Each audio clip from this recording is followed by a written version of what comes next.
Happening now on Grid Tonight. Team Penske's Josef Newgarden was disqualified from the season opening Firestone Grand Prix of St. Pete. What rules did Penske violate, and why did Pato Award inherit the race win over a month later?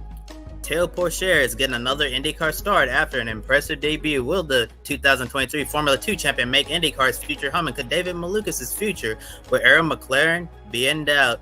Erik Jones won't compete at Dover this weekend after suffering an injury at Talladega. How will Corey Heim perform in his Cup Series debut? Hello to all of our viewers watching here in the United States and around the world. Welcome to Grid Tonight, your weekly motorsports news program. I'm Kobe Lambert, and with me are Joshua Birch, Matt White from Grid Endurance Performance Index, and Ben Snyder from Grid Encore and LastCar.info. We encourage everyone to comment in the chat, ask questions, and support us through Super Chat. Our own Jackson Lambros was at the track last week and covering the NTT IndyCar Series Acura Grand Prix at Long Beach. Consider using Buy Me a Coffee to thank Jackson for a job well done, and visit gridrankin.com to read his race recap. Now, here's Josh with our top story this evening, a major bombshell that dropped. It is indeed. Good evening, Kobe. Good evening, Matt. Ben, what are you doing here when I'm here?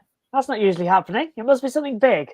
And it is, because this morning, the NTT IndyCar Series dropped a major bombshell. Team Penske have faced disqualifications for violating the IndyCar rulebook at the season-opening Firestone Grand Prix on the streets of St. Pete. Now, race winner Josef Newgarden and teammate Scott McLaughlin were both disqualified from the race for violating the push-to-pass parameters. Meanwhile, Will Power got docked 10 points. With Newgarden getting disqualified, this meant that Arrow McLaren's Pato Award is now the winner of the Firestone Grand Prix at St. Pete. According to IndyCar, Team Penske violated the following rules. Rules 14.19.15, an indicator to enable push-to-pass will be sent via the CAN communication from the timing and scoring beacon on board the car to the team data logger. This signal must be passed on to the ECU unmodified and uninterrupted during all road and street course events. Also, Rule 14.19.16, full stop, race starts and any race restarts that occur before the lap prior to the white flag or prior to the 3 minutes remaining in a timed race event will have the push-to-pass system disabled and will be enabled for a given car once that car reaches the alternate start-finish line. Now, the alternate start-finish line was located just before the final hairpin corner at St. Petersburg, but it took a while for this to come to light. In fact, it was during the morning warm-up session hours before last Sunday's Acura Grand Prix of Long Beach that IndyCar discovered the team's possible rules violation. After an extensive review of data from St. Pete, IndyCar learned that Team Penske manipulated the overtake system so that Newgarden, McLaughlin, and Power had the ability to use push-to-pass on starts and restarts. Now, it was determined that Newgarden and McLaughlin gained a competitive advantage on the restarts, while Power did not. All three entries were fined $25,000 and will forfeit all prize money from St. Pete. IndyCar President Jay Fryer said the integrity of the NTT IndyCar Series is critical to everything they do.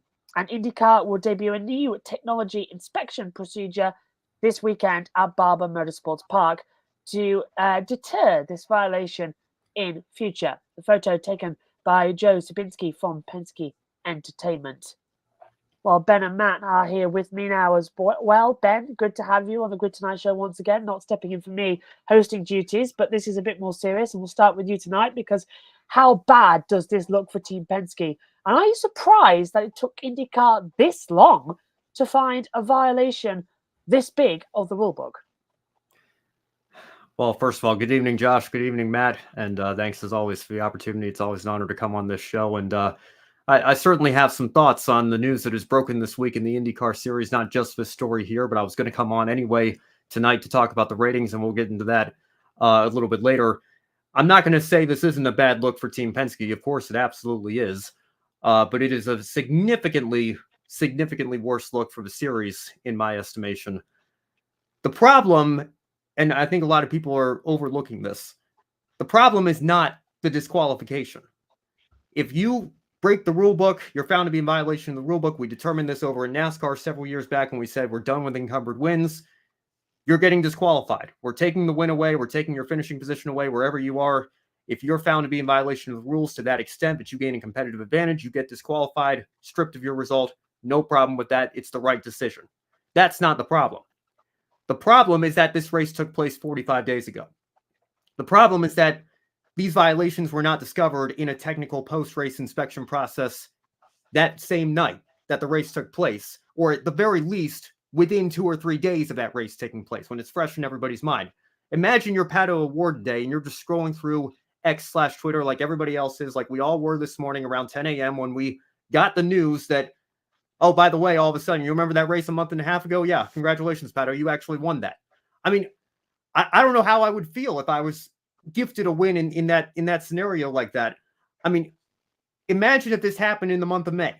Imagine if the Indianapolis 500 takes place and we crown a winner, we crown a new Indy 500 champion, we start sculpting their face on the Borg Warner trophy, we take all the pictures and do all the media tour and all that stuff, and we're reminiscing on this for a month and a half.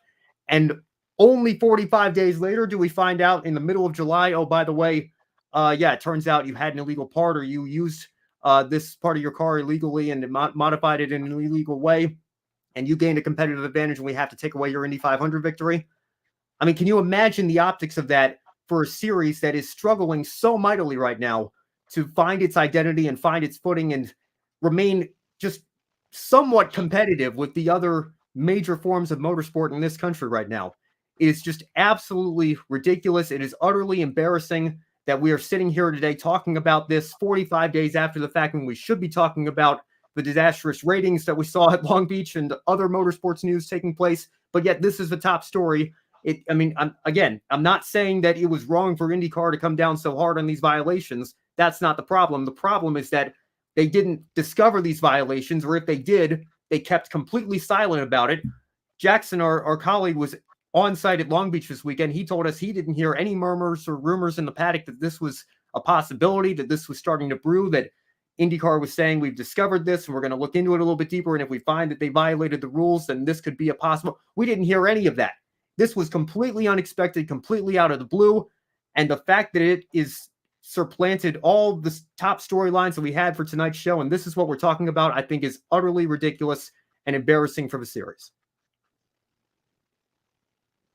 Yeah, I don't disagree with anything that you said there, Ben. Absolutely right. The fact that it came up in the warm-up on Sunday morning pre-race at Long Beach, maybe obviously then it was, we'll look into this. Let's get the race done and out of the way, and then we'll look into this properly during the week. But yeah, you're right. An absolute grenade being dropped 3 o'clock our time here in the UK, 10 o'clock Eastern this morning, of a race, as you said, that was 6 weeks ago that now has changed. Relief somewhat maybe for Pato O'Ward, who should have won at St. Pete a couple of years ago and had that engine gremlin that cost him the race late on to Marcus Ericsson. Now he's got one back. So a positive for Pato and McLaren there.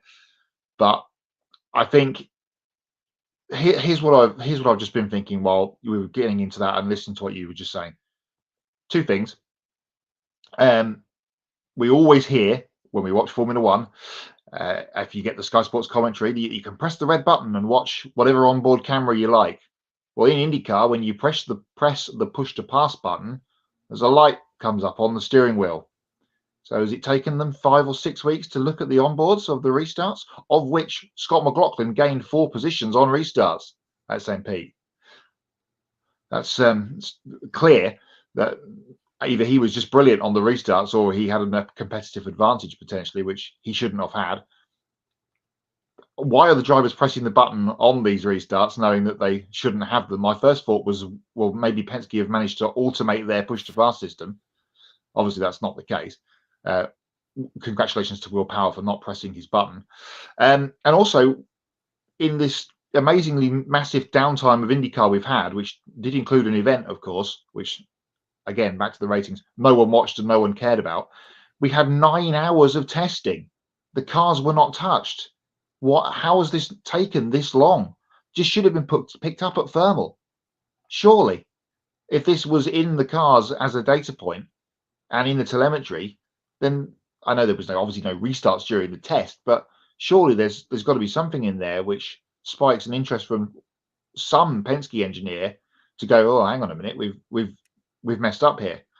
But we're going to talk lots of IndyCar tonight, and the series is in dire trouble. And for you to have your championship leader, probably the most popular driver, former last year's Indy 500 winner, lose the opening race this long after the opening race for a technicality, is it any wonder people aren't watching? Yeah, absolutely as well, because it really has sort of been a very disrupted start to the season, with having the opener at St. Petersburg, then going to 4 open tests at Thermal Club before we had later on that weekend the $1 million challenge that wasn't actually $1 million. It added to about 1.7 million that was spread about everybody because, as we mentioned on the show, not everything was lined up there with the sponsorship agreements. Then we had the open test, the 2-day open test at Indianapolis. That wasn't quite 2 days. It wasn't even quite a day because the rain came in and then they called everything off. So we only got about 2 hours. And then we had the whole of Long Beach, which I thought went really well and actually felt more of a season opener. Ashton Police says, whoa, DQ? What? Yeah, absolutely. Disqualified throughout it as well. Jono says, man, this will put McLaughlin to the very back. He had a mechanical issue at Long Beach, so a massive setback, but rules are rules as well. Indeed, they are coming into it as well. This is the latest as well that we've got coming up with the Team Penske statement. This is what they released about half an hour after the IndyCar statement came out. This is from Tim Cindric, the president of Team Penske. Unfortunately, the push-to-pass software was not removed as it should have been following recently completed hybrid testing in the Team Penske IndyCars. This software allowed for push-to-pass to be deployed during restarts at the St. Petersburg Grand Prix race when it should not have been permitted. The number 2 car, driven by Josef Newgarden, and the number 3 car, driven by Scott McLaughlin, both deployed push-to-pass on a restart, which violated IndyCar rules. Team Penske accepts the penalties applied by IndyCar. Who owns IndyCar? Oh yeah, Roger Penske. It's a bit weird, isn't it? It's like they've shot themselves in the foot. But looking at the implications of this disqualification of Newgarden and McLaughlin, it does shake up the championship picture. Newgarden goes from being the points leader to 11th in the standings. He's 45 points behind the new points leader, Scott Dixon. McLaughlin is now last in the points, all the way down in 29th with only 5 points.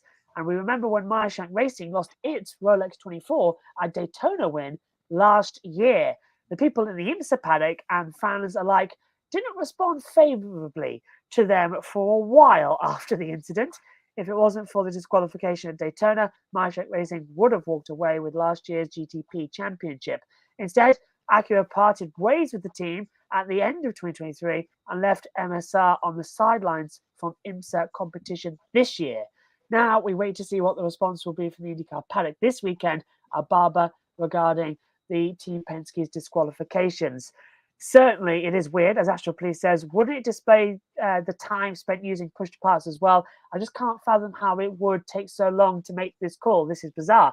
Well, Matt, you might know this as well. I don't know, Ben, if you have the timing screens up on your data when you watch the races, but certainly from mine and Matt's point of view, we have the timing data and we have PTP, which is a push-to-pass. It starts at 200, and then we see exactly how many seconds throughout the race everybody has left. For instance, this weekend in the closing laps, we saw that the race leader had 22 seconds left, whereas P2 only had 3 seconds in the last 2 laps. So we're able to build that tension up to the viewer to say this is likely not going to happen the way you think it will. So if we could see it at home, it's a bit of a disappointment that they can't see it in IndyCar, to tie back to your point, Matt. So to round this up with a question, can Newgarden and McLaughlin dig themselves out of this hole to get back into the championship contention? And what type of response do you expect at Barber from the other IndyCar teams and the drivers about this bizarre situation?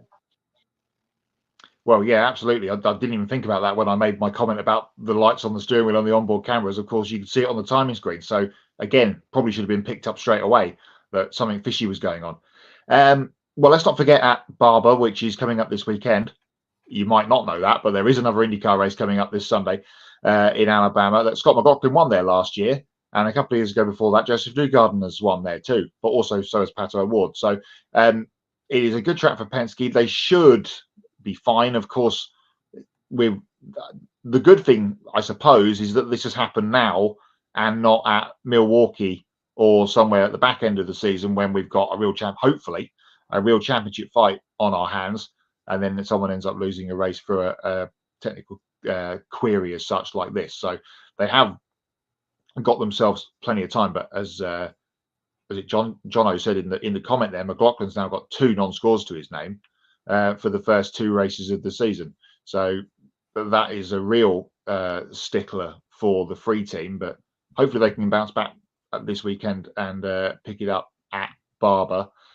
And as I think I mentioned in our chat during the afternoon, who does it fall into the hands of in the championship? Oh, hang on a minute. Yes, Scott Dixon again comes up smelling of roses with his win at the weekend, and now he's the points leader going to the Barber this weekend. But plenty of time for Penske there. Of course, they are, if not the powerhouse team in this championship. So plenty of time for them to get back. And of course, if it gets to a point later on in the year where one of them is clear in the championship of the others, then I'm sure, as we've often seen, they'll rally around their team leader and try and get them a helping hand towards winning the championship overall.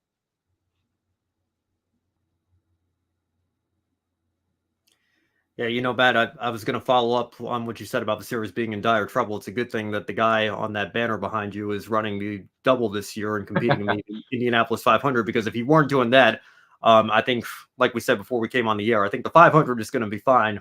The series itself is a whole nother matter here.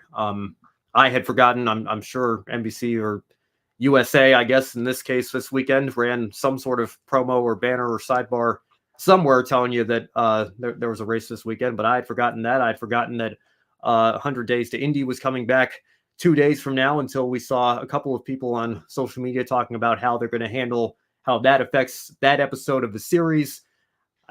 Just the marketing is absolutely non-existent, or if it does exist, it doesn't make it very far. So that is incredibly frustrating.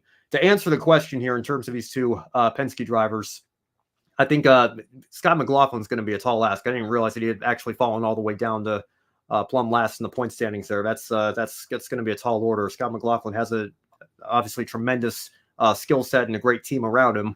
And it is still very early, but that's just even mentally, I think trying to climb up and start from the furthest possible position back is going to be a very tall order. Newgarden being kind of middle of the pack now, going from the points lead to, what is he now, 11th? I think that's manageable. It could certainly come back to bite them, and losing all those points, that could be the difference between winning or losing this championship. But it's not something that I think is completely impossible for him to overcome. It's just basically the equivalent of another bad race weekend or DNF on a weekend where otherwise he would have max points. So I don't think that it's an impossibility, but it certainly doesn't help. And, again, it's like you said, Josh, it's a very interesting dynamic. It's like the reverse of the Obama giving Obama a medal meme here, because it's like, well, IndyCar's coming down too hard on Team Penske. They hate Team Penske, which some people were saying on Twitter today. And other people quoted it saying, like the SpongeBob, how do we tell him sort of meme, but like, oh, by the way, it's actually Roger who owns the Speedway and owns the series. So, it just the optics are incredibly strange and bizarre at best, and they're absolutely terrible at worst. I mean, I don't know. I know people can be very talented in PR departments and trying to spin this as some sort of positive or some sort of at least non-negative. I don't know how you get out of this one. This does not look good. Are we going to get a press release tomorrow or even Friday? Double points back for the Indy 500 brackets, just in case we need them. Hey, the way this is going this week, who knows? I wouldn't be surprised. Almost anything IndyCar will comes back. introduce the charter system as well, because we absolutely have to make sure we start in the field. And judging by our run, we can't be the next guarantee thing? it. Will that be the next thing? We have, like, we almost lost Will Power a couple of years ago. We have one of the Penske's not qualify. That'll be the next bullet in the foot. I can see it coming. Mark my words here. I don't think I can honestly see one of them not qualifying, and my money would be on McLaughlin. I think I've got already. I was watching the test. Yes, he was quick, but I just didn't have a feeling about McLaughlin. He looked very skittish in that car to begin with. And remember, the oval layout of those cars is sort of locked in now, because they've got Aero Screen version 1 and they've got the Aero kit set up. So that's now sort of locked in. So they've already had a little bit of testing with that on the open day. Now we've got the second version that they're going to have to deal with the road and street courses. So basically what we've got right now is 2 different cars already competing in the series, which, because they are very different, because you can have the oval car, which is heavier than the road course car, because the version 1 Aero Screen Halo is we said 6 or 7 pounds heavier, something like that, yeah. And so the road courses are lighter, and it's affecting them. You heard the driver say this weekend, it's different to drive because you throw the car in, and because of the weight's not the same at the front, it feels different. So you're going to have them adapting to that backwards and forwards. So effectively, and then if we do end up with the hybrid engines coming in, we've got effectively 3 different cars in one season. It's mad. This entire season of IndyCar feels like someone's just gone, pop the water balloons and let's see what happens. But Josh, to that point, this hybrid technology that was supposed to debut at the start of a year, that I guess was really the reason why Penske found themselves in this situation to begin with. What's the latest update on that?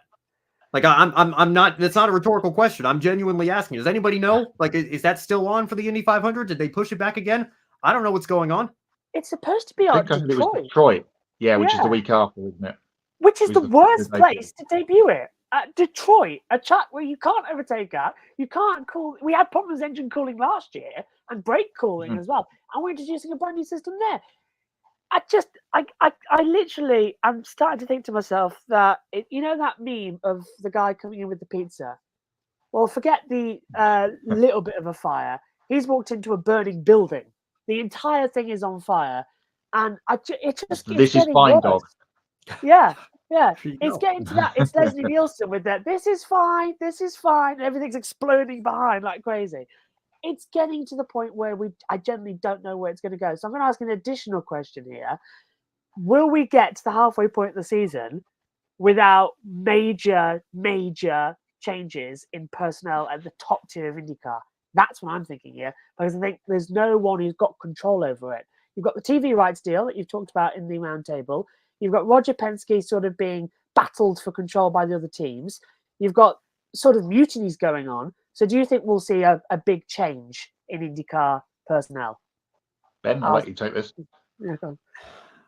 We better. I mean, we better. I mean, that's the obvious answer. I don't know that mid-season, I don't know that would be feasible. I think that would throw everything into even more chaos than we're even in now. But I will say this, though. Between the news that we got today and the news that we got yesterday with the ratings coming in, Roger doesn't need to sell tomorrow. He needs to sell tonight. He needed to sell yesterday. It just, for whatever reason, clearly is not working out. And you don't have the excuse of the pandemic anymore. You just don't have the excuse that, just give him a couple more years, he can get settled back in, and clock's ticking. I don't know what else to say. One thing I know is it looks like if any series goes hybrid technology, it dies quickly.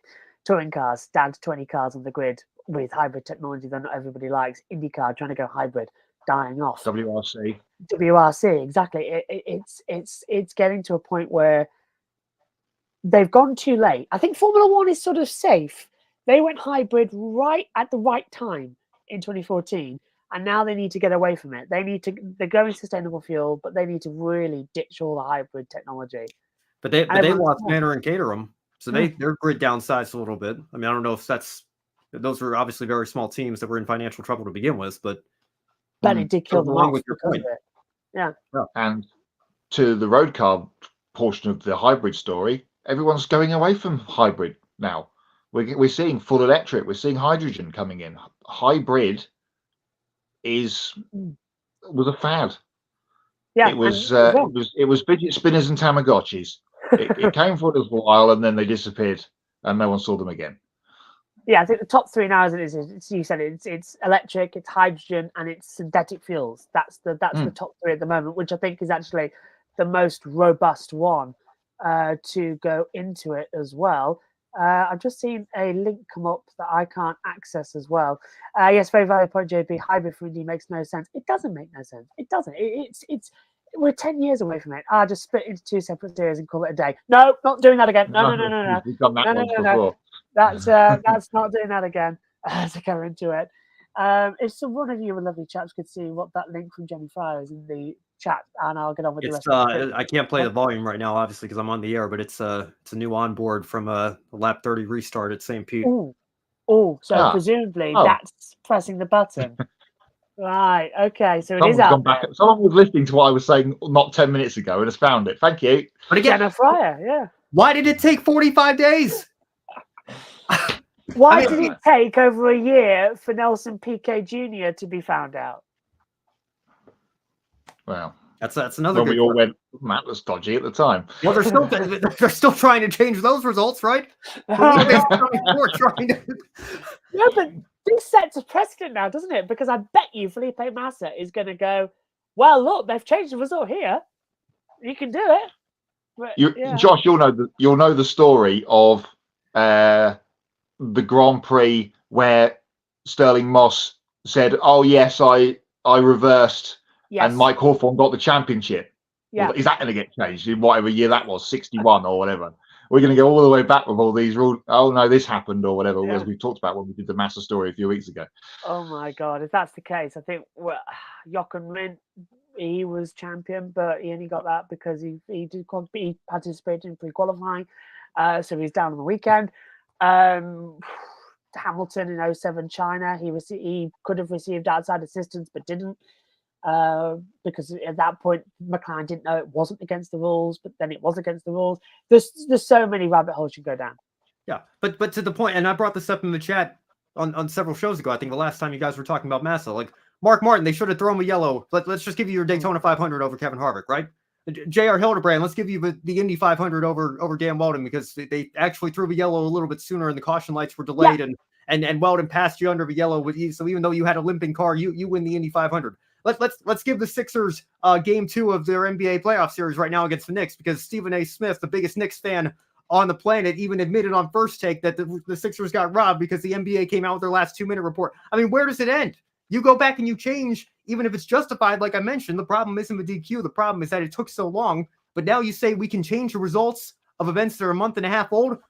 You've got somebody in court now trying to change the results of something that's over 15 years old. But where does it end? As you said, Ben, pretty much straight away, if this had been the other way around and Pato had won the race and it had happened to him, and then it opens the door for, say, Newgarden or McLaughlin, who had finished second to win, it's again completely the other way around, isn't it? And then it looks like it's a conflict of interest because the team that's benefiting from it, I mean, is the only some people I think put that tinfoil hat on with the finish of the 500 last year. Like Ericsson should have won that race because there wasn't enough time for a restart. But they throw a red flag. They don't even give them a full warm-up lap. And then whose car ends up coming in with the last lap pass to win the race? It's just the guy that owns that car also owns the track in the series. I mean, just the optics of that for IndyCar and the optics of that for Penske, especially, Matt, like you mentioned, if the roles were reversed, the optics would be even worse. And again, I'm not putting a tinfoil hat on myself. I know that Roger Penske, the series owner, is very different from Roger Penske, the race team owner, and he's been very transparent from the start that he keeps those business interests separate. And look at what happened to Penske in this situation. They came down very, very hard on them, but it leaves the door open for that to be what the optics look like, and it's not good. I've got a problem with the $25,000 fine for the pair of them. Basically, that's $50,000 that goes from one bank account to another bank account, which overall is the same bank account. Overall, it just like it's not. Point, yeah. It doesn't seem harsh enough. it doesn't, because if you've effectively cheated, and the drivers must have known something, because it as you said, Matt, as well, and Ben, you said as well, they've deployed it on restarts, but it's a rule you don't deploy it on restarts. So why did they press that button? Why did they know it would be activated? And Crazy Eyes Power didn't press his button, and he was fine in another Penske car, which surely would have had the same technical specification and whatnot running through it. Astropolis says, "This is why I tune in. You'll say what needs to be said. We try our best. We try our best. We don't want to be talking about this stuff. Let's be honest. We're all IndyCar fans here, and we want to see this series blossom." And I said, probably about this sort of time last year, when the rumblings in Formula One began, this is the time for IndyCar to strike, and they've struck out. No, they've got it right, because they've got the off-track drama that Formula One's got, so they've got it right. Oh, true. That's very true. I want to go on that note so badly, but we got to save it for a later segment of the show. We got more news to get to before we get to that part. There was already bad news this week. It happened yesterday, and we thought, okay, this is going to be the worst news we dealt with. Oh, well, we got this. That's the new top story. Oh, brother. Well, we'll save that for later on in the show as well. Let's get on to a little bit of happier news about the Long Beach weekend, which I thought was a cracking race and the best we've seen in a number of years at Long Beach, because after a strong 11th place finish in his Entity IndyCar Series debut last weekend at Long Beach, the 2023 Formula 2 champion of Teo Porcher will return to the number 6 Arrow McLaren Chevrolet this weekend at Barber Motorsports Park. Now, David Malukas is continuing to recover from a left wrist injury and surgery. And over the weekend, Jenna Fry posted on X that Arrow McLaren team principal Gavin Ward said that Malukas' wrist injury is more serious than anyone thought. Now, while the team continues to stand by Malukas and help him recover, Ward also said there may come a point where the team have to start thinking about the bigger picture, which could mean a future without Malukas. Now, early yesterday morning, Nathan Brown from the Indy Star posted some additional information about Malukas.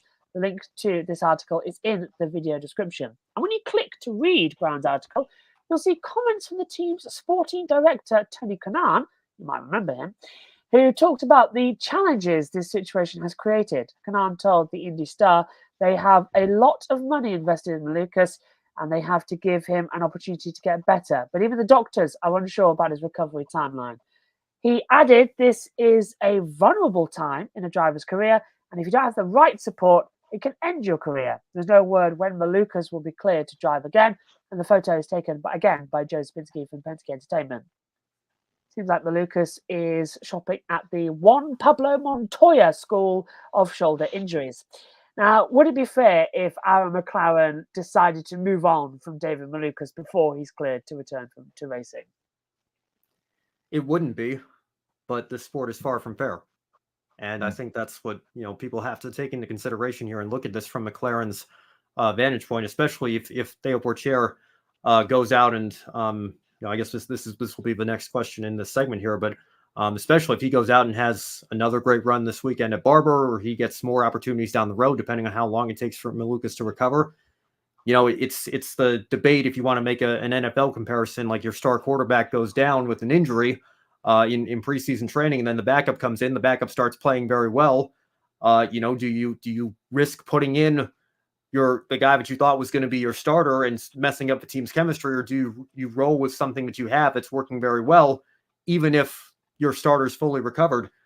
It's a very tough call, and it's not as simple as, well, you earned this job in the off season, and we're going to give it back to you now.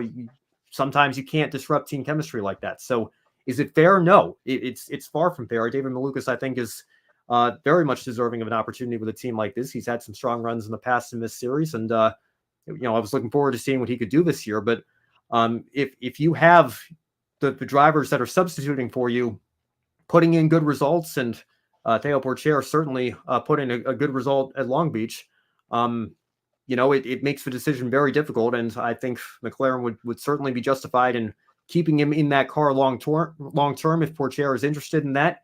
And if there's no room for Malukas at the team, just based on how the other seats play out, then It's unfortunate, but that's just life sometimes. Life is not always fair. The IndyCar series, motorsports, they are not always fair either.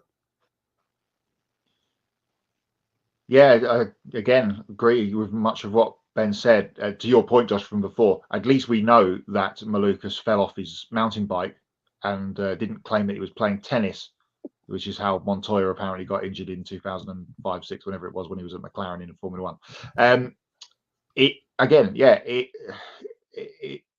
isn't fair, but it is what it is, and you can't keep paying someone to, if they're paying him, which I imagine that they are, to be sat at home with their arm in a sling. Unfortunately, that is a bit of the way of the world. And if there's better, faster options that they can bring in and get them going, and it's been a pretty decent start to the season for McLaren. It's got better today with the Pato award news, but it's been a pretty decent start to the season for the team as a whole. And they need to keep this momentum going through the next couple of weeks. I think a lot of people thought, me included, that Malukas in a McLaren car at Indianapolis in May would be an outside smoky to get a really decent result and maybe a win. But you'd suggest that from what we've heard from Gavin Ward this week is, I don't think we're going to see him before midsummer at the very earliest now. So does that door remain open for a rolling substitute as such, or are we going to see Tara Pourchaire in for the base of this season? We'll have to wait and see. Yes, and in this article, Brown spoke to Malukas' parents and got some additional insight on his injury. Apparently, Malukas is scheduled to get his pins in his wrist removed today. So that is fantastic news. We also learned that Malukas traveled to Panama recently for stem cell shots to help the ligaments heal. Now, it's clear that Malukas is doing everything he can to get back in the car soon, but the way things are going, it could be too late before he's cleared, as we've just heard the boys say as well. Now, while Pato Award is locked down for the foreseeable, Malukas is number 6 and Alexander Rossi's number 7 could potentially be available for 2025. Now, we already know that Arrow McLaren has been interested in Callum Ilott, but his hypercar commitments in the World Endurance Championship come first over IndyCar this year. Then you have Tara Pourchaire, who's impressed immensely in his debut weekend at Long Beach. And if Pourchaire goes to Barber this weekend and has another strong run, he may have a tough decision and consider leaving his F1 ambitions behind to chase an IndyCar career. And maybe McLaren will be interested in continuing the relationship with the young Frenchman. Let's also not forget that we've also got the Indy 500 coming up as well. And Pourchaire was hanging around on that open day. So here's an interesting one to come, and we'll start with Matt on this. Could another good race weekend for Pourchaire further complicate this entire situation at McLaren? It's interesting, isn't it? Because he is, and has been for some time, a Sauber junior driver, and was in the Sauber colour, or Alfa Romeo colours as it was last year, winning the Formula 2 championship. He's gone off to do Super Formula as his full-time gig this year in Japan, much like we've seen a few people do over the last few years. Pierre Gasly springs to mind, and Liam Lawson. But the door has been flung open by this Malukas injury for him to come to IndyCar. And if you were an IndyCar fan, and we'll get to it in a minute, but if you're an IndyCar fan that doesn't perhaps know of these people coming up through the European ladder, you would have been surprised as such to see this guy go so well at the weekend, but in a car and a track that he'd never seen before the last couple of weeks, and of course the weekend, he did a terrific job. And again, this is a potential opportunity for people from the junior ladder. We talked about it with Kramer news a couple of weeks ago on the show, for people from the Formula One junior ladder, F2, F3, to come over to IndyCar and impress. Christian Lundgaard certainly did that a couple of years ago, didn't he, when he did that one-off race at Indianapolis and then got a full-time ride out of it with Rahal. So Pourchaire coming in is, again, adding to that fact that there's plenty of talent out there, and it needs to be given a chance. And will he be just on loan as a McLaren driver for the foreseeable? All that will have to be shook out in the background. But if they can get Malukas back fit and able and fast, then they'll do that, obviously. But as you mentioned, Josh, Rossi potentially teetering on the edge of his contract deal as well. So maybe there still would be an option for Pourchaire as the third driver down the road, depending on how he goes. Be interesting to see how he gets on the oval if he does run at Indianapolis in a couple of weeks' time. Yeah, I don't have too much to add here. I think I addressed it during the first question in this segment. But yeah, I mean, it's certainly, it's already complicated enough. And then, like, if he goes out and improves on Long Beach and continues to have a strong run, it doesn't just complicate what his individual plans may be in 2025 and beyond. It complicates what McLaren's plans could be for the rest of the year. So, again, it's not a fair situation in the slightest, but it's a difficult situation that doesn't have a clear-cut answer. And I think the better Theo Pourchaire runs in whatever more opportunities he gets, or whoever gets in that car, the harder of a decision gets to be for McLaren, and that could potentially leave David Malukas with finding himself out of a ride at a team that he never got the chance to drive for. Now, I've just put this in the chat to us, but I've just been sent an interesting story that I'll pick up in a second, because we've got Astral Police here saying, also, Theo Pourchaire is competing in Super Formula. If he did remain in Indy for the remainder of the season, it would probably drop him from the series. Few dates conflict. To be fair, I think he'd rather take an IndyCar, because he's taken to Super Formula not the best in the opener as well. But just touching on McLaren, I've just been sent a story as well that was written by Sports Business that is saying that McLaren is looking at a tie-up with MasterCard to become a title sponsor in Formula One, but also for MasterCard to have a function across all its motorsport brands as well. And they'll be discussing that in Miami. That's quite interesting, because we've got Visa, Cash App, RB, and now HP, Ferrari as well. So MasterCard could become a title sponsor at McLaren. So that linking to the IndyCar is doing nicely, because from what I understand, it would also be involved in all motorsport areas that McLaren involved in. So that's what Extreme, Formula One, Formula E, and IndyCar too. So we'll keep up to date with that. See where that comes in Miami. I'll get on that, but that's from sportbusiness.com. That's reported that at the moment. So a little bit of breaking news there for you to go through. We'll bring you more on that when we have it. But that's just literally broken in the last few minutes. I got to send that email in the media stat book. So should we move on away from IndyCar for the first time in 45 minutes and go to NASCAR? Erik Jones will miss this weekend's NASCAR Cup Series race at Dover Motor Speedway after suffering an injury in a crash at Talladega last weekend. Now, the Truck Series regular, Corey Heim, will replace Jones in the number 43 Legacy Motor Club Toyota, and he will make his Cup debut. Heim is also a reserve and simulator driver for Legacy MC and also 23XL Racing. Now, getting back to Jones, he was injured after he crashed into the turn 3 head-on while drafting with his Toyota teammates as well. We saw it on the last lap as well, that very confusing end to Talladega. On the radio, Jones complained about discomfort in his back, but he was able to exit the car and head to the infield care centre, where he was checked and released. However, he returned later on, and the medical staff decided to transport him to UAB, that's the University Hospital in Birmingham, Alabama, for further evaluation. On Sunday night, Jones returned home to North Carolina and later met with specialists in the Charlotte area, who determined that he had suffered a compression fracture in a lower vertebrae. In a video statement, Jones said he has a spinal fracture. He planned to take things week by week and will be at Dover this weekend to support his number 43 team. NASCAR officials have already granted Jones a medical waiver to remain playoff eligible. The graphic courtesy there of Legacy Motor Club. Ben and Matt, Ben, starting with you. Are you surprised that Jones was initially checked and released from the infield care centre? And do you also see him winning a race in the regular season and getting into the playoffs?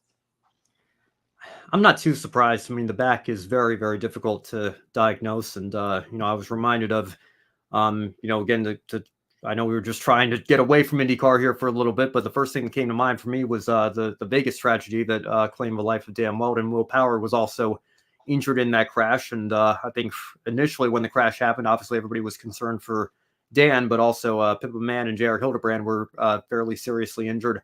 Will Power, if I recall correctly, got checked and released from the care center that day and then went back because he started complaining about back pain. And then we found out that he had a couple of fractured vertebrae as well, if I recall correctly. So that was a pretty serious injury that, again, was to the back that took a little bit longer to diagnose and initially included an initial check and release there as well. So again, it's the angle that Jones hit and seeing the rear tires, come off the ground like that. I'm not surprised that he had the injury that he had, but I'm also not too surprised either that he was initially cleared, because it is kind of a tricky thing to look at, historically speaking, those kinds of injuries. Now, do I see him winning a race? I'm not going to put it past him. Obviously the Toyotas had a plan this weekend at Talladega. Maybe Jones could pull off another win at Daytona, but I think based on the results so far, the move to Toyota has helped Legacy a little bit, but I think Legacy MC is still probably a pretty distant third behind Joe Gibbs Racing and 2311 Racing in terms of the power rankings among the Toyota factory support teams there. So I don't know that you can necessarily say that Erik Jones or John Hunter Nemechek, for that matter, is necessarily at the point where they're a threat to win any given Sunday here. Now, if they go out and show some speed, maybe they qualify on pole or the front row or something, then maybe we could say, well, they've got a shot this weekend. But I don't know if that team is, especially if Jones is going to be coming off of an injury and, having to, find his groove again after. I'd be very surprised if it's only a 1 week sort of deal here with an injury like this. I'd imagine it's probably going to be closer to a month, but we'll see. He says he's taking it race by race, and I just hope that he doesn't try to rush back too quickly here. That time off, I think, can sometimes affect drivers a little bit as well. So I think it's a tall order. I'm not going to put it past him, but I think it's going to be pretty tough for him to overcome this at this point, assuming he does get a playoff waiver here. And I would think that he would, but it's just very, very unfortunate. I was hoping that, it was just soreness, like he had mentioned in his post-race interview when he initially came out, but obviously that wasn't the case. Second driver to be injured in the 43 car in the last few years, because of course Eric Almirola had his injury a couple of years ago in that crash. I think it was Kansas, wasn't it, with Danica Patrick? Yes. And he missed a load of races as well, and that was in the 43 car. I was surprised to see him again, as Ben said, no. And when the adrenaline is running through you after just being in the race, frankly, and then having that kind of accident, you're probably going to, I'm fine. And then when he got back to the hauler or whatever and sat down, and then he probably went, actually, I don't feel so good. So I did see a couple of people on social media, as they always do, comment on the fact that, he didn't look right on that interview on TV. He was wearing a baseball cap and glasses, and he looked sunglasses, and he looked fine. But of course, people on social media know best.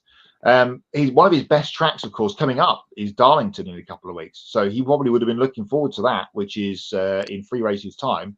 And now he's probably going to perhaps miss it. And that would have given him another potential playoff berth if he'd gone well there at one of his favourite racetracks. So as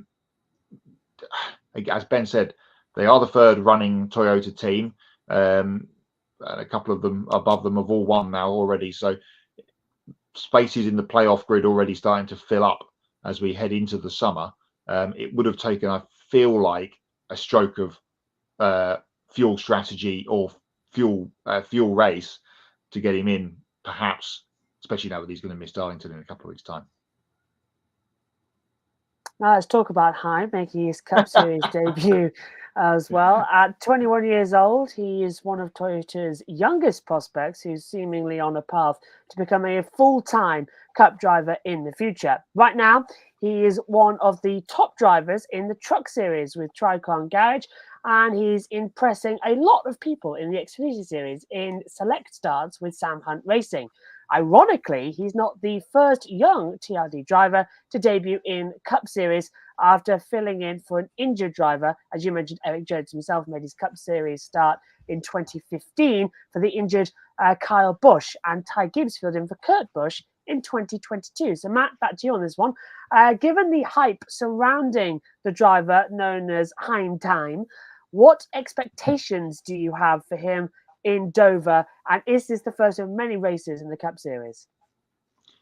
over his complete career, I'd say probably yes. Has it come a little bit quick?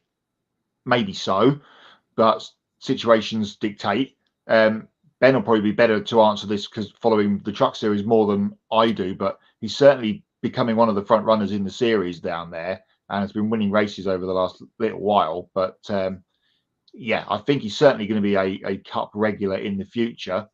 Race winner, who knows, potentially, but he's going to have to just go through the motions, I guess, of these next few weeks. Although, as we've heard in the last little while, especially with this new car, it's more closely suited to the trucks as opposed to the Xfinity cars. So it is providing truck guys with a more akin style and feel to what they're used to. So it will be interesting to see how Heim goes. And of course, they're running the Richard Petty STP special paint scheme at Dover this weekend as well, which obviously Erik Jones would have been in, and now he finds himself missing the race. You know, I have to say, I understand the desire to honor your injured driver and leave his name on the back of the car, but I really wish they wouldn't do that. I mean, you know, to go back to the football analogy we were just using, I mean, can you imagine if Nick Foles was wearing a Carson Wentz jersey during Super Bowl 52 because he was doing it in honor of the guy that should be in that position? But it doesn't seem like it would be that hard to take the name off the car and change it for the driver that's actually driving the car that particular weekend. So I feel like they did that for Dale Jr. when he was going through his concussion protocol in 2016 when Bowman was filling in. And again, I understand the sentiment, but it's just something I'm not a fan of. That I wish that they would move in a different direction. But to talk about Corey Heim here, well-deserved. I think this was a name that we were all expecting, considering he was announced as the reserve driver for Legacy MC at the start of the year. And this is a guy that, you know, and this is not hyperbole here. I'm really think that, you know, there's a very strong case to be made. He should have been Truck Series champion last year. You know, and that's not even just, you know, talking about overall performance. You know, even in this playoff format, it's unfortunate what happened with him and Carson Hocevar, and you know, I don't condone the payback that he issued to Hocevar later in that race either. That kind of sparked the insanity of the quadruple overtime finish that we saw in that race. But if you want to talk about results in the Truck Series, Heim had only 3 races last year where he didn't finish inside the top 10. Of course, Phoenix was one of them. That was a race that he won the pole and led the most laps in as well. He missed a race at Gateway because he was sick and couldn't run that weekend. And he still, in a full season format, would have had a massive points advantage going into the final race at Phoenix. So was far and away the most dominant driver in terms of consistency and pulling off race wins and top 5s left and right last year. Obviously, the Cup Series is a different beast. It's going to take him some time to adapt. Again, we don't know how many starts he's going to get in this car. I don't expect him to go out and, you know, pull an SVG and win on his debut or anything. But I think in terms of talent and potential, he certainly has everything that you would expect from a young driver that would be on a career path like this. I think you're going to see him racing on Sundays in maybe 2 to 3 years down the road on a regular basis. Let's see how he does under these circumstances here. I'm sure it's not the circumstances he would like to be making his Cup debut under, but I think it is certainly a well-deserved opportunity. And based on his Truck Series stats and even Xfinity a little bit, he's doing some races with Sam Hunt Racing this year, finished 4th at Richmond, so he had a strong run there as well. I think he's certainly the obvious choice for a situation like this for Legacy MC. So it's great to see him get this opportunity. Yeah, I can't wait to see what the racing brings this weekend for NASCAR as well. It'll be the second one I'm out of the box for, but I know USON had that covered. Are you on the call, Matt, this weekend as well? No, it's Matt and Seth on this weekend at Dover. I'm back for Kansas next week. One of my favourite racetracks on the NASCAR schedule. Oh, well. Looking forward to that.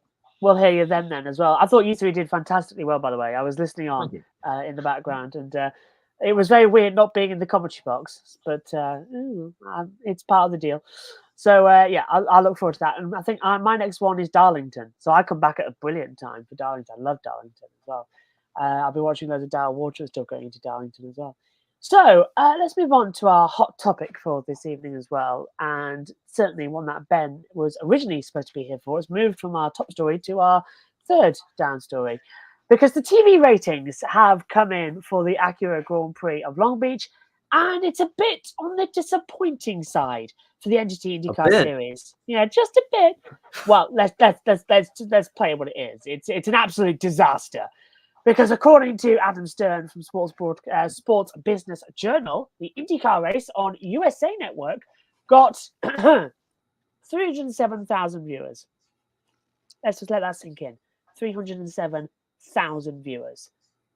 Last year's race, which aired on NBC, received 1.026 million views. Now, while last Sunday's Acura Grand Prix of Long Beach was shown on USA Network, NBC was airing golf and IndyCar, and also had to compete against the NBA playoffs on ABC. Now, the NHL's Stanley Cup playoffs on ESPN and the NASCAR Cup Series at Talladega on Fox. So a no-win situation. The photo there taken by James Black from Penske Entertainment.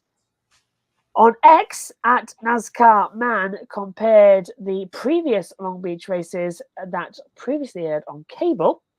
Now, compared to the previous Long Beach Grand Prix cable networks, this is about 30% decrease in viewers from the last one in 2019. 2019, 436,000 viewers, and that was on NBCSN. 2018 was 370,000, also on NBCSN. 2017, 323,000 on NBCSN. But what you can see there is growth year on year on the previous channel. Now cut to a time when NBCSN no longer exists, and it's 2024, 307,000 viewers on the USA Network. Now, to make matters worse, IndyCar's viewership from Long Beach wasn't even competitive with Formula One's Chinese Grand Prix on ESPN. This race got underway at 3 a.m. on the East Coast and still managed to pull in 626,000 viewers very early Sunday morning compared to IndyCar's 307,000 viewers on Sunday afternoon. Now, while there might have been a packed crowd at Long Beach for the race, there's still a piece of the puzzle missing on television. Jeff Gluck from The Athletic said it best.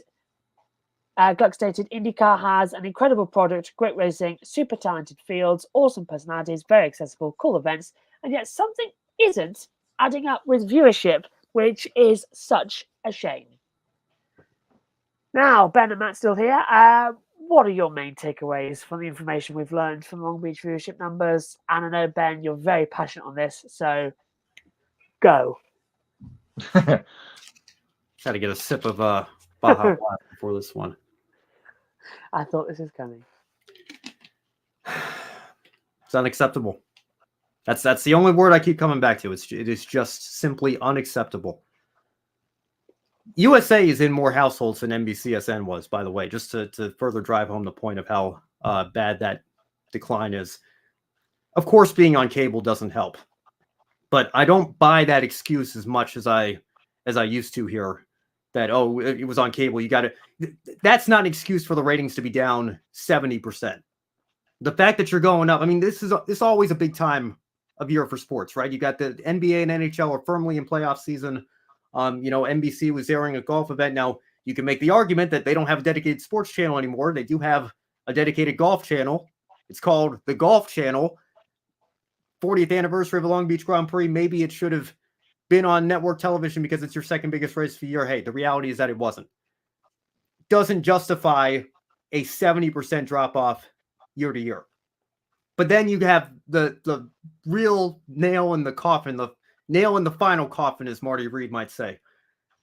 Formula One, which has spent the entire last 18 months or so, right, working overtime to just do nothing but piss off the American audience that they have captured and cultivated the last several years or so in the Drive to Survive era. They won't let Andretti Global come in. You had the Logan Sargent fiasco with Williams a couple of weeks back.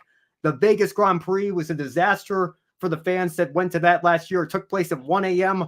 on the East Coast in your home country. You've got to stay up till 1 a.m. to watch a race.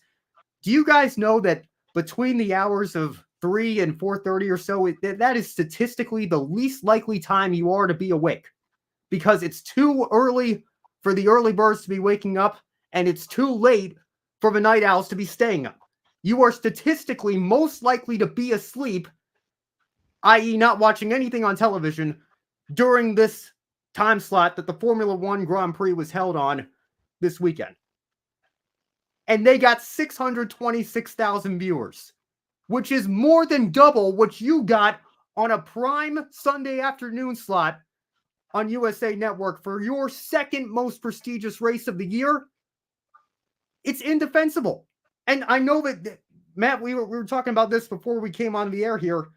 The people in the PR departments are very talented in terms of how they can spin things, right? You know, you can say, oh, well, if you factor in streaming numbers for a race, you know, that there have only been 5 others like it in existence. It's the most ever in this time of year with these sorts of qualifications. That, I mean, they can get very creative with how they spin things and say like, oh, look, if you look at it this way, the ratings are actually up. The ratings actually aren't that bad. The ratings are stable. You can't do any of that here. These numbers are so mind-numbingly bad that they're simply unacceptable. And if this figure does not wake up people in Penske Entertainment, people in the IndyCar series, people that are in the marketing department, whatever the heck they're doing over there, clearly it isn't working, because we have some great racing in this series that nobody seems to be watching, nobody seems to know is on. The glove should have been off years ago, to be quite honest, but numbers like this, there's no excuse anymore. Something has to change. This is absolutely unacceptable. And everybody that is so frustrated with the lack of energy and the lack of marketing from this series has every right to be. And this is just further vindication of that your second biggest race of the year couldn't even get half the viewership that an F1 Grand Prix at 3 a.m. I mean, I just have to repeat that because it's an unbelievable reminder that despite everything that they have done to frustrate American viewers with the Andretti saga, they're still drawing double what you are drawing for a race airing at 3 a.m. on the East Coast. It's unbelievably bad, and it's simply unacceptable. Yeah, that's the bit that gets me, is that the Chinese Grand Prix got double at that time of the day. Well, more than double, yeah. At that time of the day for you guys, it was an 8 o'clock start for us in the UK. Race start it wasn't too bad. But to get double or more than double against the crown jewel Stroden Street race of the season for IndyCar on an anniversary, why could they not have had that race go off an hour and a half earlier? Because Talladega was on at the same time, obviously on Sunday afternoon. Now I went back because it got brought up in our grid group chat yesterday, and I went back all the way back to the year 1990. I'm going to throw this stat out because I came up with it. I've not seen it reported anywhere else, so I'm going to go with it. I went all the way back to 1990 to see when Talladega and Long Beach have clashed, and it's only happened twice since 1990, 2000 and 2011. So it's not like a regular clashing event like Monaco and the Indianapolis 500, which are obviously generally on the same weekend, obviously not at the same time. Normally it's clashed with a Bristol or a Martinsville or a Texas. But this goes back to all the negativity we've talked about from IndyCar over these past, 7 or 8 weeks. And it's happened again tonight with the disqualifications at St. Pete. Then we had, a couple of weeks off to a race that nobody was interested in at all and nobody watched. And that's killed them, absolutely killed them, that Thermal Club $1 million challenge. No one cared. It was absolutely duller than a dull thing. Watching paint dry was more exciting than watching Colton Herta go around 12 seconds off the speed of the leaders trying to save tyres. What was all that about? If they're going to come back with that next year, they need to change the rules. And then we rock up to Long Beach, and the NASCAR's obviously numbers are on the upward trajectory at the moment. But to get more than double for the Chinese Grand Prix at that time against your crown jewel non-Indianapolis 500 race, it's not good enough. There is no promotion. We went back, we talked about when Penske bought the series a couple of years back. IndyCar's in a great position here. We know what Penske can do with things and the Speedway and such like. It's just going to skyrocket. It's just flatlined, if not gone backwards. We had the good news of last couple of weeks of Prix coming in. We've had some really good drivers come into the series over the last couple of years. Are they being promoted? Absolutely nothing. It's tumbleweed in Indianapolis, unless it's May. That's all they're going to care about soon. We are just going to have much like Le Mans was when it wasn't part of the championship, a one-off race in the summer for these cars and these teams. This is the way it's going at the moment. And again, I come back to a point I made almost an hour ago. IndyCar is brilliant and we love it, but it's dying a slow and painful death. And something needs to be done. And to Ben's point from before, it needed to be done yesterday or last week or last month. It just hasn't happened. We had all the confusion with the video game as well. That didn't help the younger audience. So just what is going on? I agree with you, Matt. It's painful. I don't know if it's slow. I mean, just think about how quickly as the news comes in. I'm trying to be kind. League alone. I mean, and think about it this way. Your biggest race of the year, the Indianapolis 500, is the largest single-day sporting event in the world.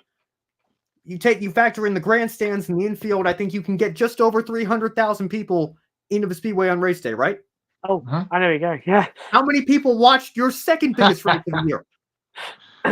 Just a little bit over 300,000. You can get as many people into the IMS facility as watch this race on television. I mean, that just think about that for a moment.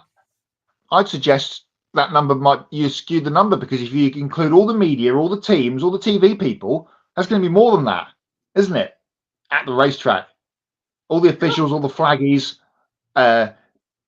paramedics, all of that is more than people that sat down in front of their telly on USA and watched Long Beach on Sunday. Yeah, and listen, to be completely fair, I know Jackson was on site for us this weekend. He said the crowd was great. There were a lot of people there really invested in it. But you're absolutely right. You can literally fit more people into the Indianapolis Motor Speedway than checked out this race on television this weekend. And if that doesn't tell you that it's long past time for people in IndyCar to wake up and recognize that we have a problem here, if this number isn't that, I don't know what is. I've got a terrifying fact here that I hope I'm wrong about. I think the UK on Sky Sports F1 had more viewers than the entire United States of America. I think they did. It wouldn't be the first time that's happened, Josh, to be honest. Yeah. It used to happen quite more often when it was on BT Sport back in 5 years ago. Now it's gone to Sky on the F1 channel. It's a bit more tucked away for you. My favourite phrase of every week: casual race fan. But it's astonishing. Even the IMSA race, which was on Saturday afternoon, I don't know what the TV number was, but I know on YouTube it's already up to 122,000 people have watched the IMSA race from Saturday. That's a fairly decent number for a 100-minute sports car race. I mean, for God's sake, let's put it into comparison here as well. A professional TV company got 306,000 viewers for their race.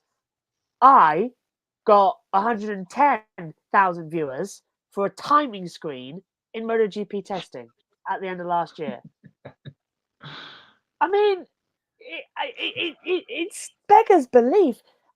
There are streamers out there who are getting like 53 million viewers for what, an hour stream, 2 hour stream? It's insane. Well, we're opening a box. Yeah.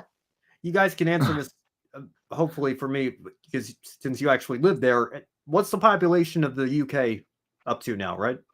Do you have a figure in mind? How many tens of millions that might be? The last census was 3 years ago, so it's going to be fairly. They're doing one next year, aren't they? Close. Because 67 million. Was that how many? 97. 67 is the UK population in 2022. 67. So we're up to about, I think, just a little under 350 million here in the United States. And we beat the viewing figures as well. That's insane. I mean, with what, 5.5 times fewer people in your country than the home country of the series, and more people watched it on Sky than on NBC Sports 3 USA. That is, forget it. IndyCar's there dead. are no words. Yeah, the same word I started with. The only word is unacceptable. You cannot spin that. You cannot try to work around that. You have to look at that and say, it's well past time the panic button should have been hit a long time ago. We've got to do something because all the ingredients are there. We have great racing. We have great tracks. We have great drivers. We have drivers that actually have personality. We don't have the viewers coming in to see all of that. Why is that? You don't market the series. You don't promote the series like you should. And there are still people out there that if you mention the Indy 500, they think it's a NASCAR race. Nobody knows. They don't even know what the big race is, the biggest race of the year is, let alone that there's an entire series, an entire championship that surrounds that. And that's reflected in the fact that only 307,000 people watched this weekend for your second biggest race of the year. Be interesting to see what the number is this Sunday, because I guess it's going back to NBC this week. Yeah. Yes, I don't know. But it'll it'll be up against NASCAR at Dover at the same time. So we've got another timed clash. So it's going to be interesting to see what happens there. Well, you've got Long Beach against Talladega, and then you've got Barber against Dover. No offense to Dover International Speedway, but you're going to get more people looking at Talladega. It's Dover Motor Speedway, actually, Matt. Sorry? It's Dover Motor Speedway now. SMI Motor Speedway. They dropped the international. Sorry. My home track. Start calling it Dover Downs. Guys, just one more point on this. When we're talking about schedule conflicts, I think our friend Matthew Owens actually brought this up when it was announced. Is it true that the Nashville finale that's now on the oval that is in direct conflict with the Cup Series playoff race of Watkins Glen? Is that still? Yeah. I mean, the fact that both of those are NBC properties, I can't imagine that there's not going to be somebody that looks at that between now and when that day comes, and maybe we'll try to work with the series to try to reschedule that. But I mean, you want to talk about shooting yourself in the foot there? I mean, it's just unbelievable. I think just trying to find it on my app with times hasn't updated. It still says Nashville Street Circuit, but it both does say 2:00. Yeah, it is a direct clash because when me and Matthew Owens were doing the USRN Jamie Motorsports link up as who's covering what, he's on Watkins Glen, I'm on Nashville, so there is a direct clash, and I remember him being quite angry about that and upset that he didn't get to cover the end of the season. And I can see why, because it's a mess. And would it benefit somebody else coming in? What we've got with NASCAR at the moment is 4 different TV companies coming in, some with streaming, but it's getting a bit healthier. Is it time that IndyCar does have this new TV deal that sort of generates, like when you have a tire war, you have a TV war, and you get different people in? Is it the fact that maybe people aren't tuning in because they don't like the broadcasters?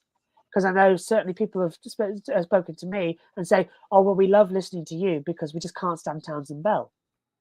And then people said, "Oh, yeah, we love listening to you because we can't listen to Lee Diffie shout." And it's like, is it the fact that they've just got the wrong people, the wrong times, the wrong production? Is it a collection that's causing issues for IndyCar at the moment? Because it's not its strongest team. It's far cry from the old days. Absolutely right. I would think, and the hot rumor is, of course, that it's going to go to Fox potentially. That we saw what we saw. I bet you'll know what Fox can do with NASCAR. You've got Race Hub on, is it almost every day, if not 3 times a week. This got brought up in the USRN chat this week with us. They have to get some stuff around it, have some shows on, and it's another easy way of bringing the people in and sort out the clashes. Please have some IndyCar races on a Saturday to get it away from the Cup Series. Well, based on how the last Fox broadcast went this weekend at Talladega, I don't know if that would be a super popular. I saw your comments on that. Yeah, but again, I said this point on the Roundtable show. Why can't we have both? The NBC keeps the 500, takes half the schedule. Fox comes in with the other half of the schedule, and we have a split. We have like we had when NBCSN was still Versus, right? Forget when NBCSN existed, when that channel was still Versus, and they came in, and ESPN, ABC took a step back. They had all the cable races. ABC had all the network TV races, and of course kept the 500. And I think you had those two networks working together because it was in their best interest to promote the series that way and learn from each other and hold each other accountable. Well, now you have just one broadcast partner, and I have to say, Lee Diffie is still one of my favorite play-by-play guys. I know Townsend Bell catches some grief. I personally don't really have much of a problem with him in the booth. But I do think NBC has had some production quality issues that I think to myself, if they had another network that they were working alongside to keep them accountable. And I got to be honest, guys. I mean, you see numbers like this. Good luck finding 4 TV partners that are willing to come in. I mean, hey, come broadcast our series where we have 307,000 people watching our second biggest race of the year. I mean, what kind of pitch does that look like? Well, I'm going to really annoy you and say that Disney Plus had more viewers in the United States for the 4 Doctor Who specials than you do for a live motor race. And yes, it's 2 different things, but a TV show has more views that has just come back to America full time than and as one of the longest motorsports in the world. And it's insane. You know what, Josh, and I'm glad you brought that up because this was the other point I wanted to make.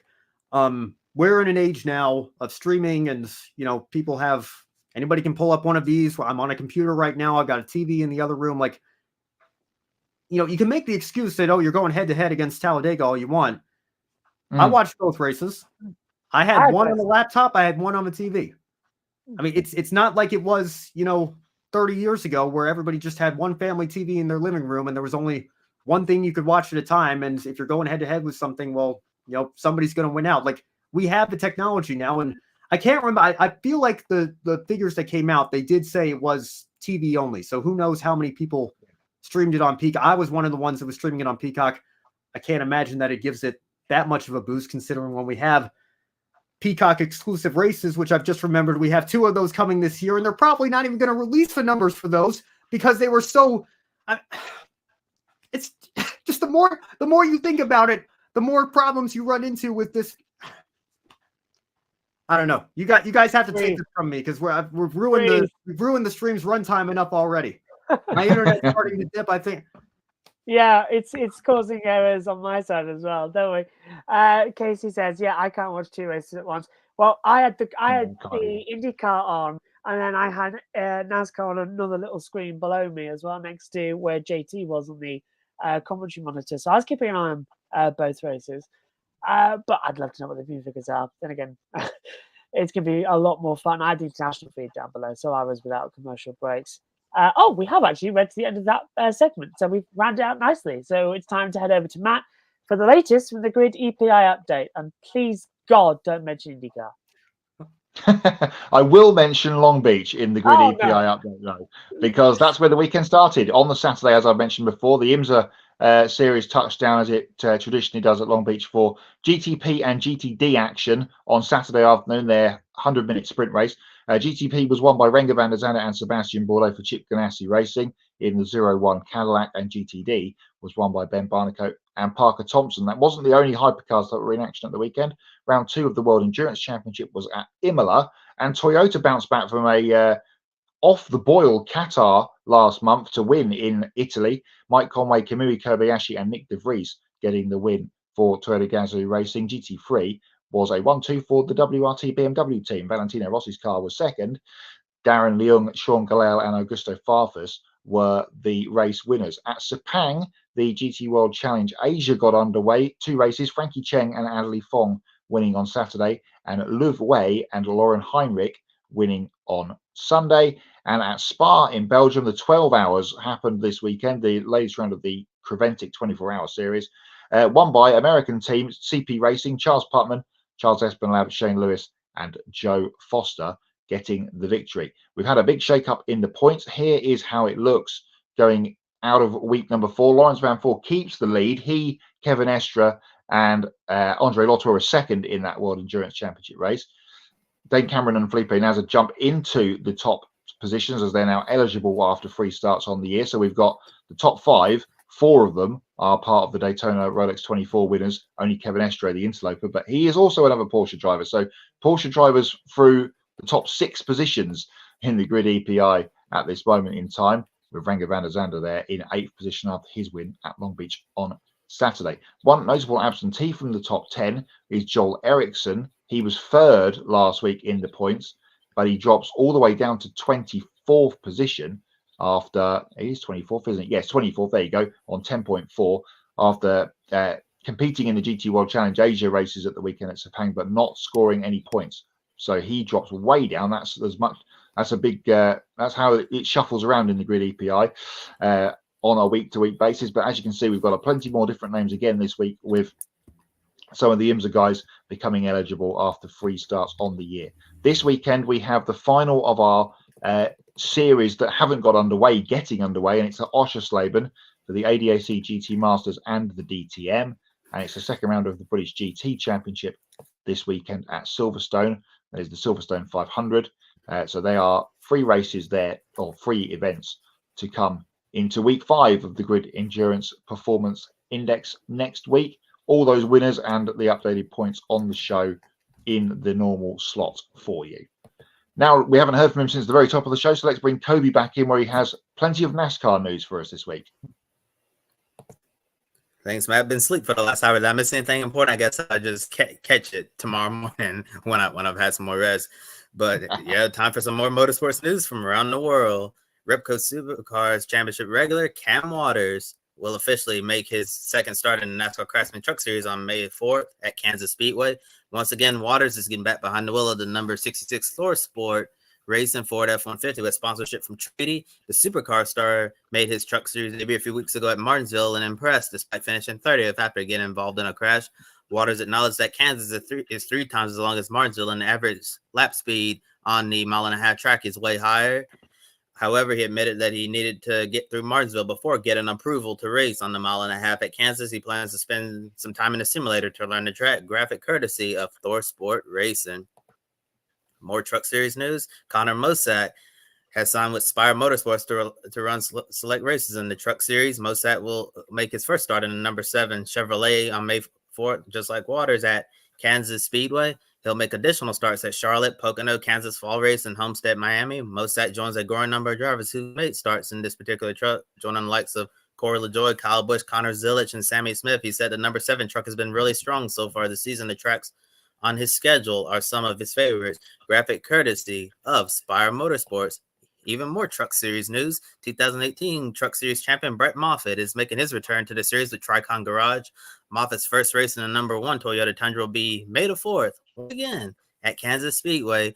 He'll run select races with the team. The remainder of his schedule will be announced at a later date. In 93 career starts in the Truck Series, Moffitt has 13 wins, 40 top 5s, 54 top 10s, and he got his latest win last fall at Talladega in a second entry from Front Row Motorsports.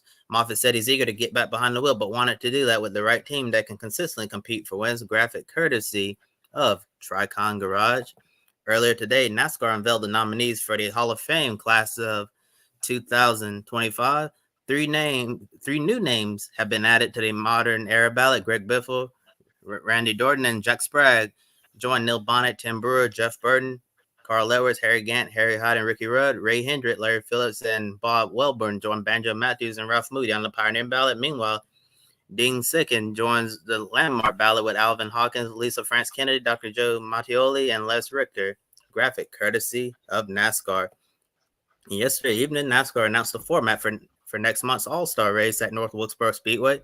Cup Series teams will have multiple tire choices: a baseline prime tire, a softer option tire, and wet weather tires if they're needed. The prime tire will have the conventional yellow sidewall lettering on the sidewalls, while the option tire will have distinctive red sidewall lettering. The option tire is expected to provide more short-term grip and speed, but there will be greater tire wear. Teams will be required to qualify on the prime tire, but they'll have to start the All-Star race on the option tire, and after that, it'll be totally up to the teams on how they want to use the tire. Now let's take a look at the additional details on the race. I have to put this up on my full screen so I can read this. As you see the schedule for Friday, May 17th, you got practice, open qualifying, you got regular qualifying, and then with the pit crew challenge. And then Saturday, May 18th, my birthday, you have the NASCAR Craftsman Truck Series race. You have the Heat 1 and 2 for the All-Star race. And then Sunday, you have the All-Star Open and the All-Star race, which can be viewed on FS1, as you see right there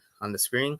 And then the drivers who are eligible for this race, 2023 and 2024 NASCAR Cup Series points race winners, past All-Star winners who compete full-time, and NASCAR Cup Series champions who compete full-time. And now I'm going to be switching graphics in a second to continue reading this list. And looking at Friday, May 17th with All-Star Open qualifying, you get 2 laps. The fastest lap counts. Traditional qualifying session. Qualifying results determine starting positions for the All-Star Open. All drivers must start on the prime tire. And then looking at All-Star race qualifying, you get 3 laps, including our pit stop. Competitors will take the green flag and run 1 full lap at speed. And on the second lap, will proceed maintaining pit road speed while on pit road to one of the 2 NASCAR designated pit stalls for a 4-tire stop with mock fuel delivery. When the pit stop is complete, the cars will exit pit road, maintaining pit road speed, and race back to the checker flag. Qualifying time will be total elapsed time from the green flag to the checkered flag. The pole center will start on the pole for heat race 1 and the All-Star race. And when drivers also must be on the prime tire. And then looking at the All-Star Pit Crew Challenge, fastest pit stop, the pit crew with the fastest pit stop during the All-Star qualifying attempt is the winner of the Pit Crew Challenge. Pit Crew Challenge results determine the order of pit picking. And then switching over to Saturday, May 18th, the All-Star heat race are going to have 2 heats, 60 laps each. All laps count. Overtime rules are in effect. Get 1 attempt. Results of heat 1 establishes the inside row of the All-Star race, and then the results of heat 2 establishes the outside row for the All-Star race. The All-Star caution at or around lap 30, and then with a mandatory 4-tire pit stop. And moving on to Sunday, May 19th, the All-Star Open, you get 100 laps. All laps count. Overtime rules in effect. Just 1 attempt. The All-Star caution is going to come at or around lap 50 with a mandatory 4-tire stop. The top 2 finishers transfer to the All-Star race, and then the fan vote winner will also transfer into the main event. And then looking at the All-Star race itself, 200 laps. All laps are going to count. All cars must start on the option tire. Overtime rules are in effect. All-Star cautions will come out at or around lap 100 and lap 150. Each team must execute a 4-tire pit stop during during lap 100. All-Star caution there. And then the All-Star race winner will receive $1 million as they do each and every year. And the sets of graphics you saw on your screen, both courtesy of NASCAR. And now I'm going to turn over to Matt for everyone's favorite game, Pick a Winner. Is it really an option tire if you're being forced to start on it? Interesting. Pick a winner then for this weekend. We're going to do a couple of races on the show, as we always do right now, which is going to be Formula E and MotoGP. Of course, there is NASCAR and IndyCar, as we've talked about, and MotoGP as well. On Sunday, you'll get to get your picks in on social media. Use the hashtag Pick a Winner and reply to the post on the Grid Network pages, which will be going up fairly shortly. We're going to do Formula E at Monaco, which is on Saturday right now. Could be a wide open race. We've seen some crazy ones there in the last couple of years. I'm going to go with Nick Cassidy. Nick Cassidy is a good pick, but give me Pascal Verlaine. Who you got, Ben? I'm going to stick with Oliver Rowland. Picked him the last couple of weeks, and might as well just keep going with him. I'll stay Jaguar, but I'll go Mitch Evans. He'll take the race win as well. He's done well there in the past, and he does some brilliant overtakes. As I said, we've seen a couple of really good Formula E races, better than the Grand Prix at Monaco generally over the last couple of years. MotoGP touches down for what they're calling the start of the European season, although we've already had one race at Portugal, which is, as far as I remember last time, in Europe. But they're in Spain at Jerez for the traditional, real proper start to the European campaign. Sprint race on Saturday. Got a feeling they might get a home hero victory. Pedro Acosta for me.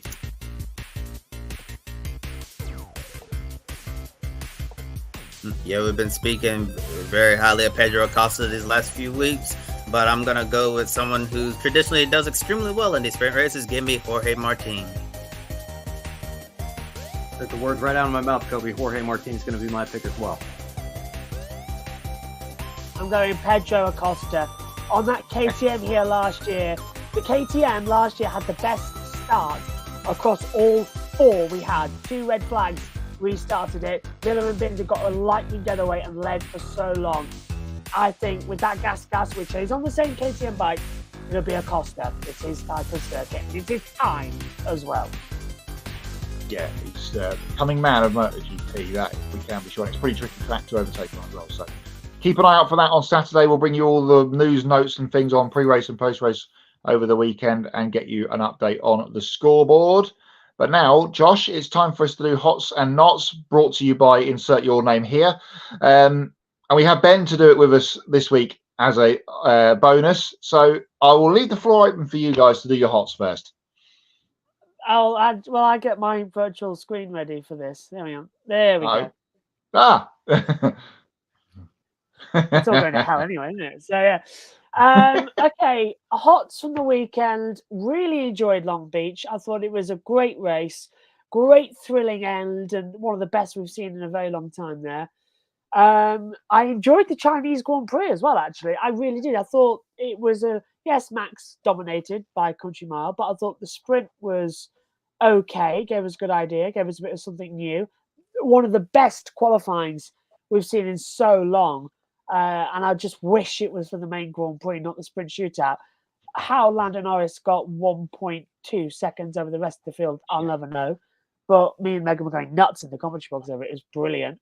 I thought it was a very good weekend, and I'm just sad that the next one is Miami because we're sprinting at Miami. Yay! Ben? Okay, Let's see. Rob Brown saying Penske in trouble, but not willpower. Yeah, I mean, there's a lot of knots. It's kind of hard to come up with a hot this weekend here. But I have to say, I applaud NASCAR for being willing to take a risk here with this all-star format. I've been listening to Dave Moody's show, Sirius XM Speedway, on my drive home these last couple of months, and multiple times I've heard people call in and ask them, why don't we do something like what Formula One does and have multiple tire compounds and add a layer of strategy into the races? And he's always brought up, well, they tried that at the All-Star race a few years ago and it didn't work as intended, so they've never really brought it back. Well, now we're bringing it back and we're trying it on a short track. I hope for the best. I think it's a great idea in theory. Execution is very dependent on what the tires working as intended here, but I applaud them for trying. At least I think the exhibition races are a good time to trial new ideas, and hopefully this goes well. And who knows? Maybe it might even be an idea that makes it out to a points race. We'll see. I've got a couple, and one of them is tire related, and it was news that broke almost 24 hours ago from Australia, is that we're getting a new supercars tire. Yes, we're going to spice up the racing in supercars. Finally, Dunlop they're bringing something. When and where we're getting it, we're not sure yet, but there is supercars tire news coming, and that is very good. World Superbikes at Assen at the weekend. Okay. A knot was that Danilo Petrucci was missing, and we wish him well after his motocross accident. But the hot was that his replacement rider won the race. Nicolo Spinelli on his World Superbike debut in a wet and drying race. He chose the inters while everybody else chose the slicks, and he disappeared off into the distance. And just as they were about to catch him, Locatelli blew an engine and there was a red flag. And because they completed more than 2/3, the race was finished and he got the win. That was a very, very hot, and also a hot mentioned Chinese Grand Prix, Josh. I'd forgotten how much I actually missed going to Shanghai. It's a good circuit. It's a really good track, that Shanghai track. Produces some good racing. 2019, the last time we were there, it was boring. So boring. But my God, it is such a good track. And it's not the best that we've got, but it gives us something different every time. And I think that's exactly what we needed, because it spiced things up. I think the bitumen level that they had over the top really gave us a spicy weekend as well, because there was no grip offline. So if you went for it, it was forced down. Just want to bring up this actually quickly, because it's a bit different topic, but it's fine for Hots and Nots. There's going around this weekend that the Formula One Commission are going to change the point system. Ah, yes. I don't think it's the right idea to do it down just to 12. I know I'm purist and all that, but we had a great battle between Stroll and Magnussen side by side for 2 sectors over last place. Didn't mean a thing. You've got the 5 top teams in Formula One taking out the top 10. I think we should either have points down to 15, like we have in MotoGP, which doesn't dilute the championship. It gives us a very spicy one. Or we do what Crofty says, and we have points for everyone if they finish. And let's not go mad with it, but if you finish, there should be something on the line. because we had that fantastic battle, and arguably all the action from China came from outside the points. So I don't know. It's a weird one because unless you retire, the top 5 teams, which are Red Bull, Mercedes, Ferrari, McLaren, Aston Martin, they're going to be inside the top 10. So it's only really if Lance Stroll buggers up somewhere that Tsunoda or Ricciardo is going to go in. And that's exactly what happened because Stroll buggered up. He did the Taylor Swift line and went into the back of Ricciardo. So, yeah. Josh, I'm going to respectfully disagree here. I think there's something to be said for finishing in the points actually meaning something. I will say this, though. If you give us Andretti and one other new entry, supposedly there were a total of 4, you let 2 of them in, I wouldn't have a problem going down to 12. You still have 50% in the field. And then, I think that makes sense. But let Andretti in first. I think everybody knows where I stand on that. But to your point as well, I don't think that those, they're not, I get what you're saying about it's all for nothing because there's no points on offer. But, particularly in a year where you have a very clear top 5 and a very clear bottom 5, even if they're tied on 0, the count back goes to how many 11th place finishes do you have? And then how many 12th place? how many?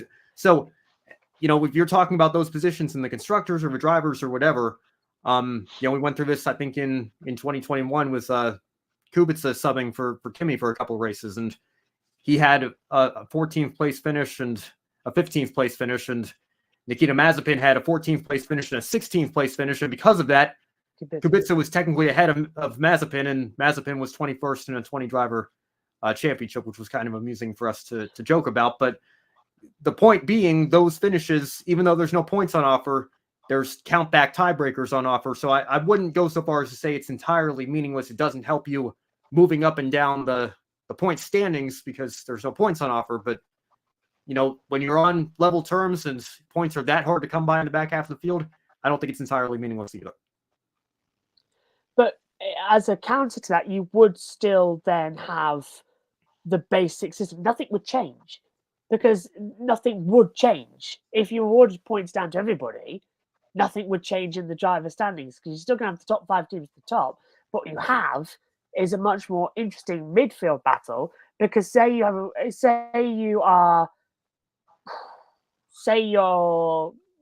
Alpine.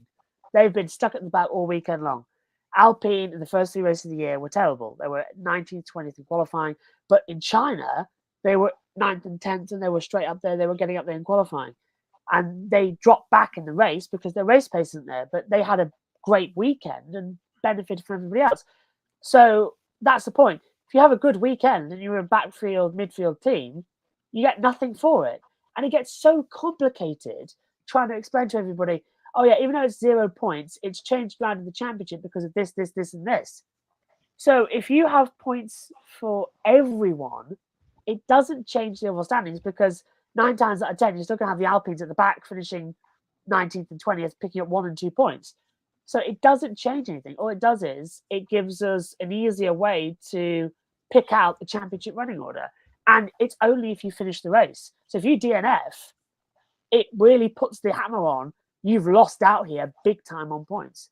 So if you've got a battle between McLaren and Aston Martin, which is separated by 2 points, and one of your cars retires, you're screwed for the rest of you're screwed for quite a while. It has more effect on it. So actually, it doesn't change anything, but it puts more pressure on delivering the results, which in my opinion would give more pressure on what we're seeing right now with Danny Ricciardo, as he's not delivering. And if he wasn't picking up points, if this wasn't happening, Ricciardo wouldn't be in the seat. The same would be given for Lance Stroll. If anything, it pushes for the best of the best to get into Formula One. It's just an interesting turnaround that I've been thinking about and sort of agreeing with that. We need to change a little bit of how it works because the formula was this engine formula and regulation formula was supposed to be brought in to say this is going to be the complete level of the field. Everyone's going to be equal. Everyone's going to be overtaking. Best ever. Well, we had that in 2021 when the regulations had fully closed up. Now they changed it, and Red Bull are 3 seasons ahead of everybody else. So just make it a bit easier for everyone else who's struggling. And to bring in your point, Ben, the teams that are losing money because they can't get any points because you don't get that bonus. This is what you do.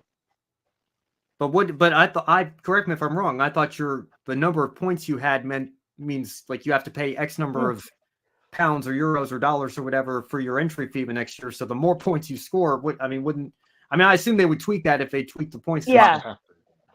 I feel like, and we look at points like, comparing how many points did Michael Schumacher score in his career compared to, Juan Manuel Fangio versus Lewis Hamilton, right? I mean, it's impossible to compare them now, even though that's a stat that people bring up all the time because we've changed the points. I mean, you get 25 points for a win now. You used to only get 10. It used to only be the top 6, and now then we went to the top 8, and now it's the top 10. And, for us here in America, it's a big deal when Logan Sargent becomes the first American to score a point since Michael Andretti, but Scott Speed would have scored a point a couple of times if they'd have gone down to the top 10 when he was in the Toro Rosso. So again, from a pure standpoint, I wish we could pick something and just decide this is what it's going to be, and we stick with it, because now it becomes, I understand that it's impossible to compare between eras already because the sport evolves so much, but it gets even harder to do that when you constantly tweak the point system like this. I just wish that they would only tweak it like this proposed system we have down to the top 12. I'm okay with if you let a couple more teams in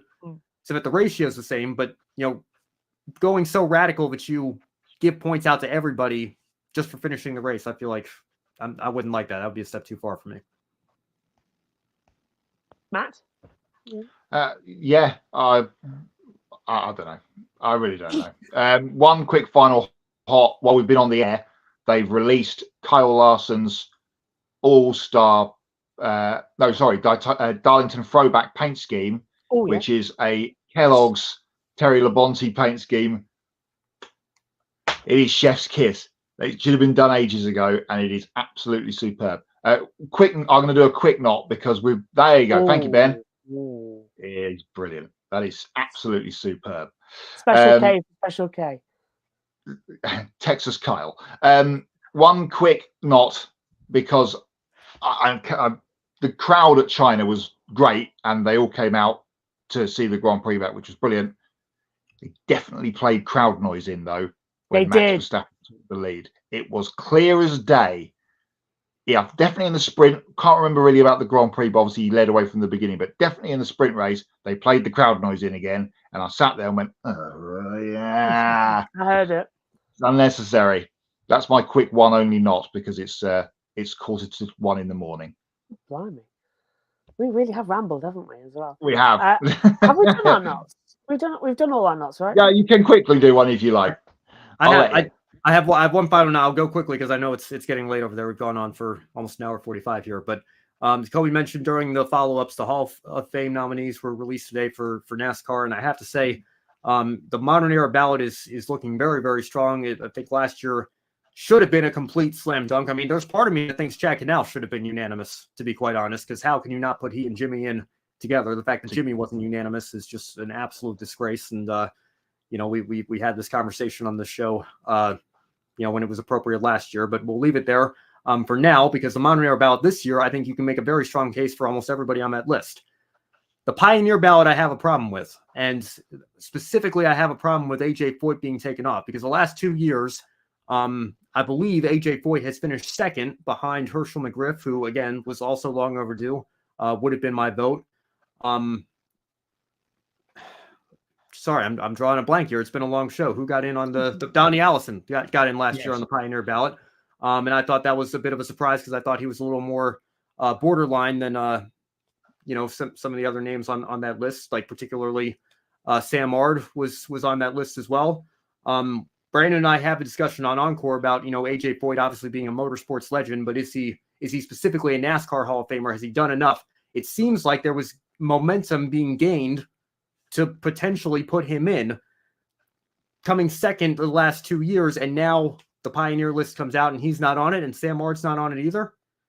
I mean, that kind of bothers me a little bit, because it'd be one thing, like if he was trailing behind in last place each of the last 2 years and people were drawing a consensus that, yeah, probably not, then, okay, put somebody else on that ballot. But, the fact that he's come so close, and also, again, I hate bringing it up because I hate to sound morbid, but I think he's approaching 90 years old, isn't he? Like, if there's anybody that is going to be honored and deserves, and forget, NASCAR Hall of Fame, if you're going to honor AJ Foyt in any sort of way, that's a man that deserves to be able to say his story in his own words and give his own speech if you're going to put him in. So We know he's not going in this year because he's not even on the ballot. We'll see if they put him back on the ballot next year. But it's incredibly frustrating to me that I feel like we still have so many pioneers that are waiting to go in.